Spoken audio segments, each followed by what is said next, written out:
This is exactly why Russia is looking at the West again. You know, we have gotten so many comments. People are in turmoil over this news. And they're like, it has to be fake. This can't be happening. I can't imagine why President Putin would side with President Trump. But it gets much more interesting because a subscriber actually told us to listen to a book called The Pale White Horse. So you know what I did last night? I listened to that audio book called The Pale White Horse. And let me tell you, ever since Nixon's administration, Russia and America have been, in fact, working behind the scenes, verifiably. And on top of that, we are now in the age of AI, where President Putin is looking at BRICS and he's like, you know what, I don't think we're making any moves quick enough. I don't think I can continue to stay here. I need to look at an entry into the USD. Ironically, while Europe says that they are trying to depart from MasterCard, from Visa, from Facebook, from Instagram, WhatsApp, and Twitter, Russia is saying, I want all the way in. $12 trillion investments. And since we're going to work this deal out, you can get access to our fossil fuels. You can have access to natural gas. You can have access to our oil reserves. And we can be the top two nations on earth, Russia and America. Yeah, guys, look.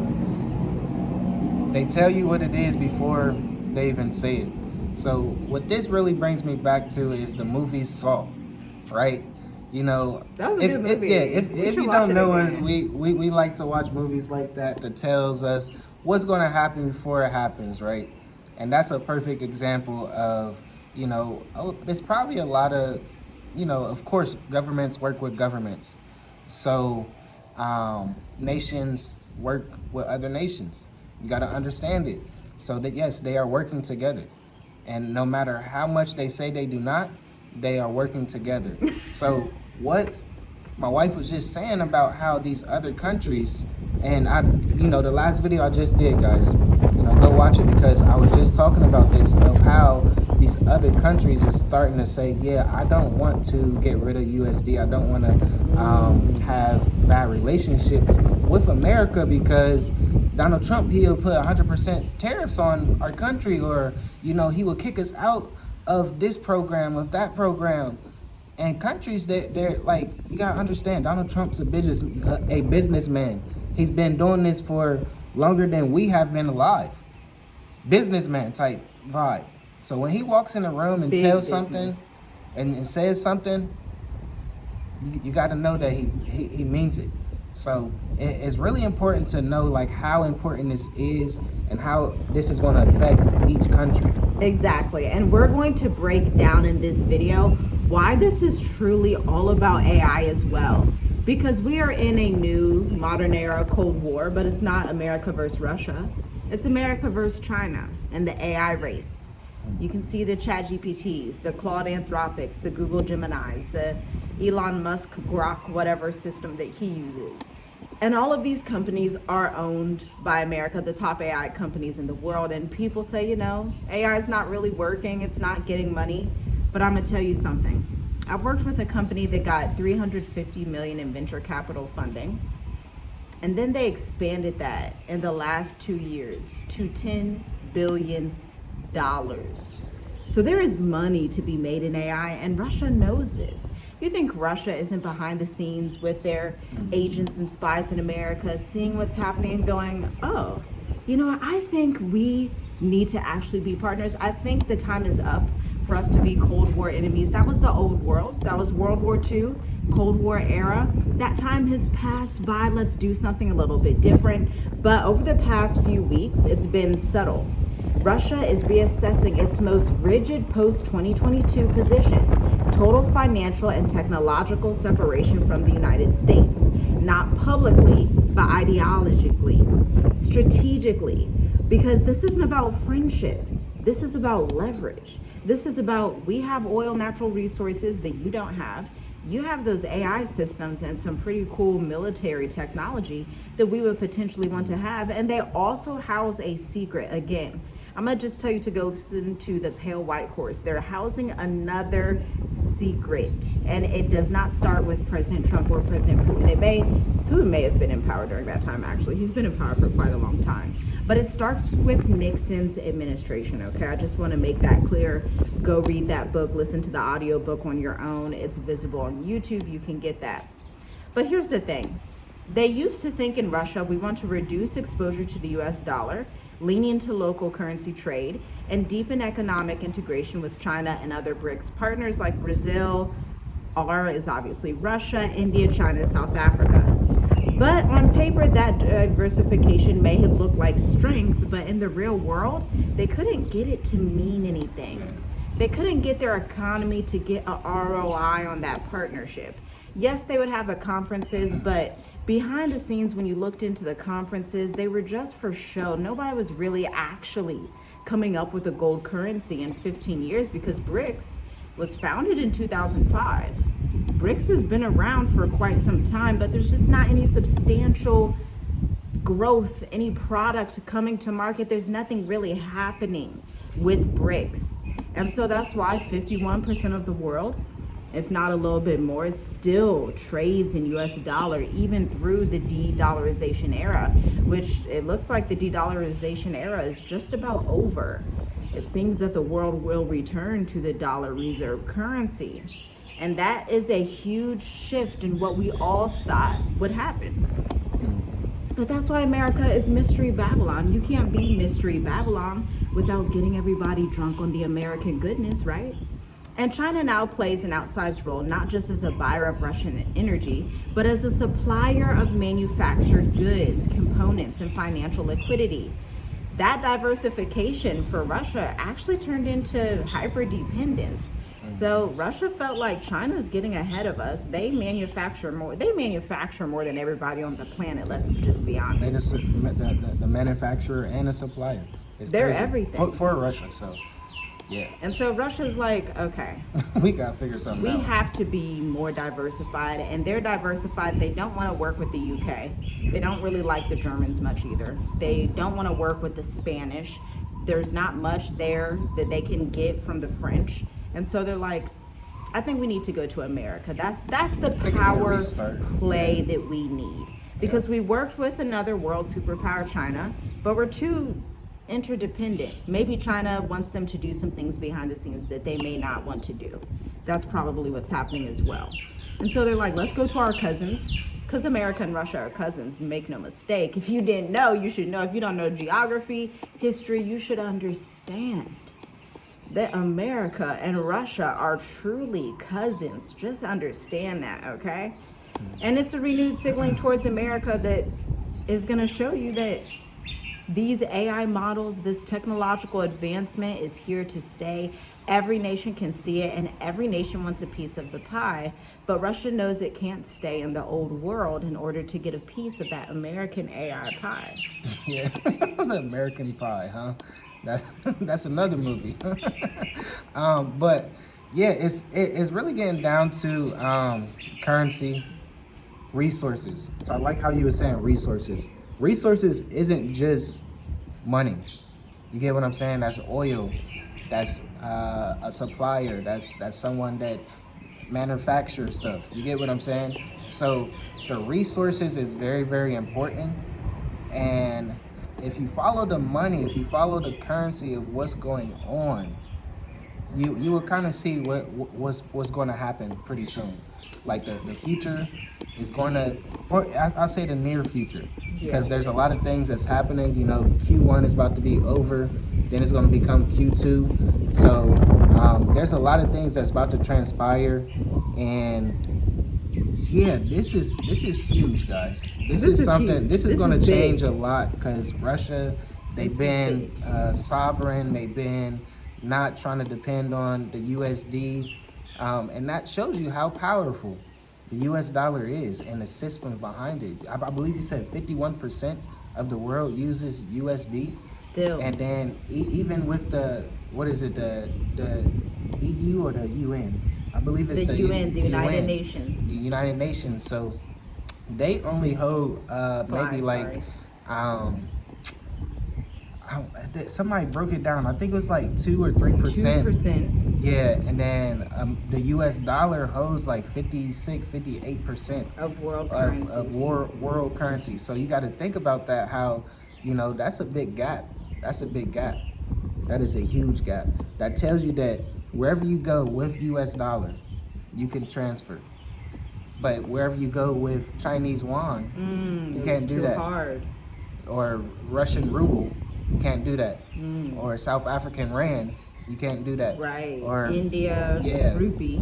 Yeah, you get what I'm saying? Brazil, what is it? Peso. Yeah, you can't do that. They need you to transfer it into USD, into euro, into the pound to make sure that you get your money's worth. Which is why they wanted to back it by gold, because they did understand that weakness and know, hey, our currencies aren't really worth much, okay? Currencies, when you look at them, it's not just the country that's represented, but it's also the businesses, the technology, the innovation that country puts forth into the world, where you have in Europe and across the world, Visa, MasterCard being used. You can go anywhere on earth and these two American companies are used. You may not necessarily see a Walmart out here. You may not necessarily see a Walmart in Azerbaijan, but you can bet that if they have an ATM, they're using a fundamental foundation to finance, which is Visa and MasterCard. And most countries on earth just don't have equivalents to that. There's no equivalent to Facebook. There's no equivalent to OpenAI, especially in Europe. There's no equivalent to these things. And so what you have is a world that is deeply dependent on Babylon, America's system, which further perpetrates the reality that America is the truest Babylon that exists at this time.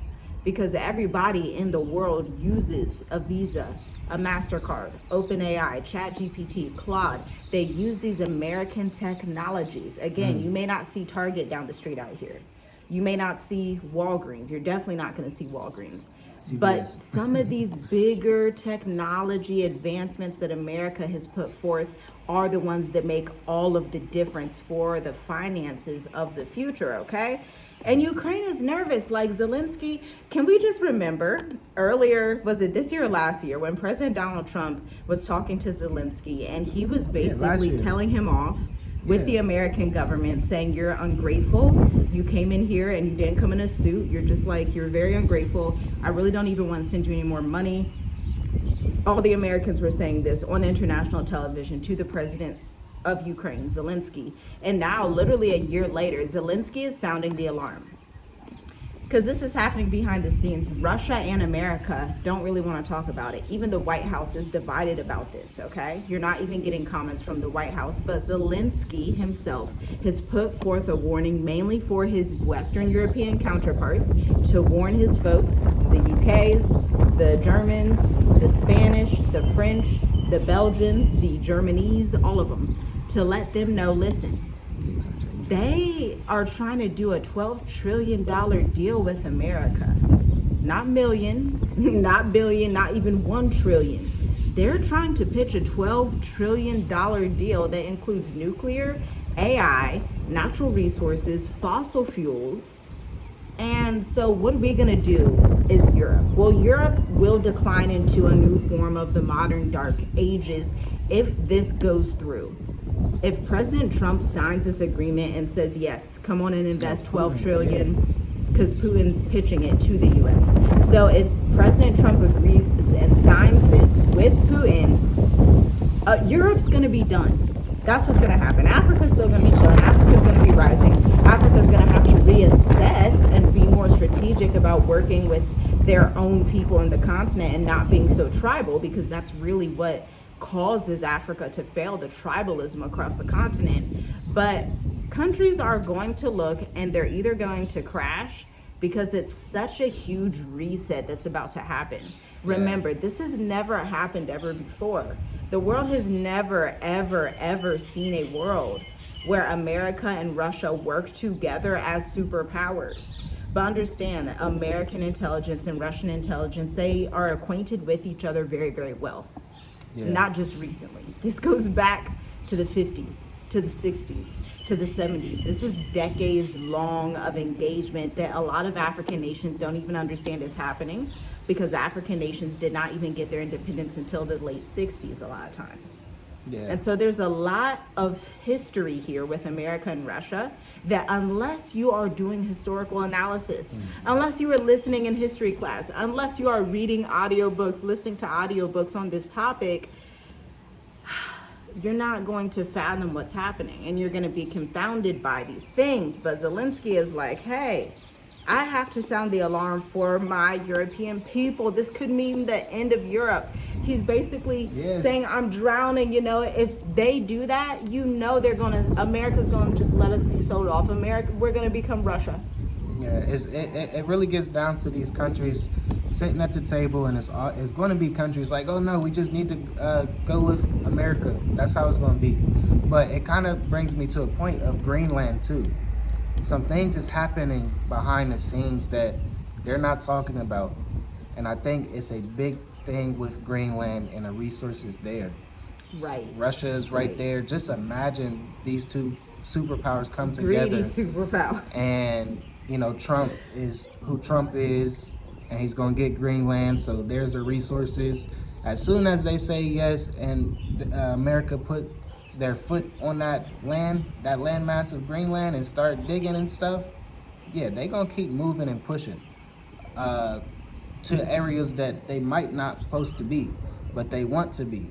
So it's a lot of resources that is at hand that they are not talking about, and they're not going to talk about until it's happening, until it's already almost done.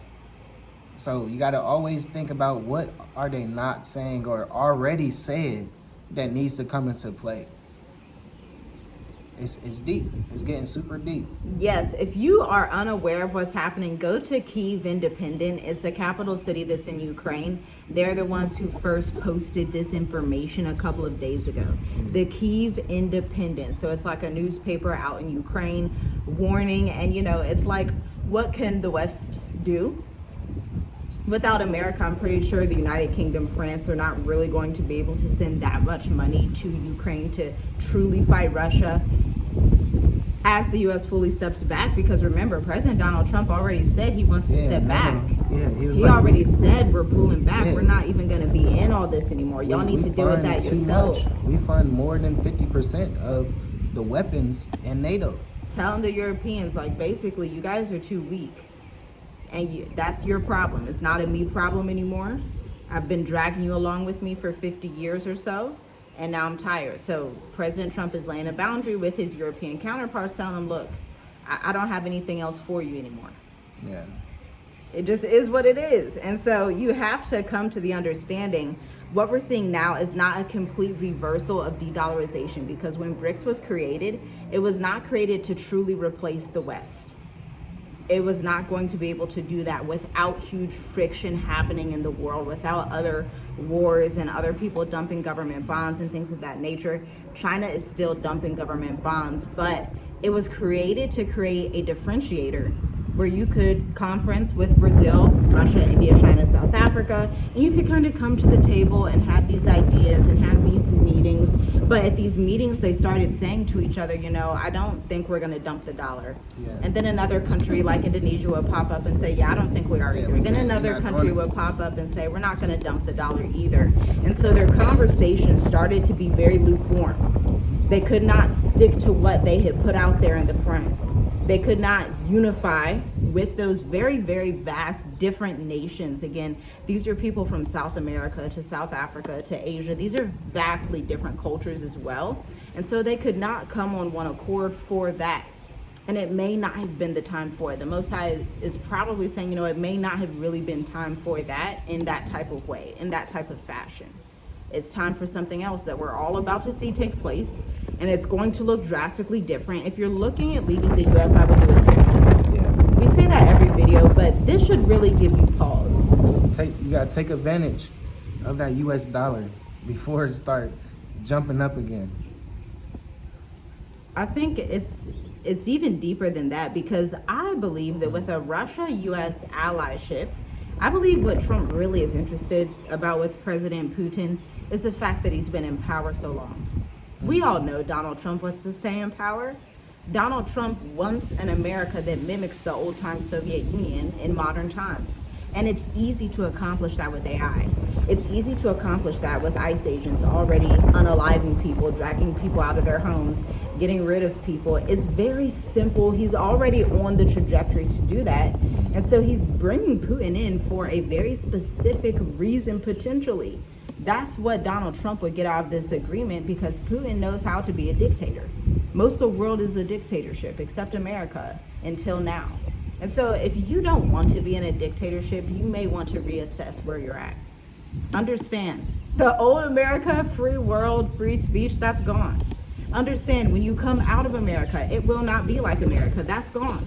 Understand, the world that you are living in now is wildly, vastly different than it has ever been. Check out the link in the description if you'd like to book a one-to-one travel consultation, because we break down the geopolitics of travel. As you can tell, travel is all about geopolitics. Where we're at, the U.S. Embassy is going to create a newer embassy and invest $300 million into creating that embassy. They're heavily invested in this area. Now, for you as an American, that matters because you want to be somewhere where the U.S. Embassy is increasing, because you're going to need to renew your passports. You may need to get a birth abroad certificate. You may need to take care of things in that country. And so you don't want to be somewhere where Americans are being locked out, because African countries and Middle Eastern countries can still choose to say, rightfully so, we don't want Americans here. Mali, Niger, Burkina Faso, and Chad. Iran can still choose to say, we're not going to treat Americans right. That's their prerogative. They have every right. They're sovereign nations. So you need to understand where is neutral, who is geopolitically friendly, and who is not. Wherever you see an increase in violence against Americans, you should probably go the opposite direction, because guess what? You're an American. Yeah. You have a blue passport. Your passport doesn't change colors once you give it to immigration in a different country. So you're truly an American citizen. Be wise as a serpent, harmless as a dove. Be aware of that, and go where you are going to be treated well, because this world is changing in a way that none of us ever expected. Yeah, and it's changing fast. Time is not waiting on anyone. So, thanks for tuning in, guys. Make sure you like the video, leave your comments below, and we will talk to you in the next one. Shalom. Shalom.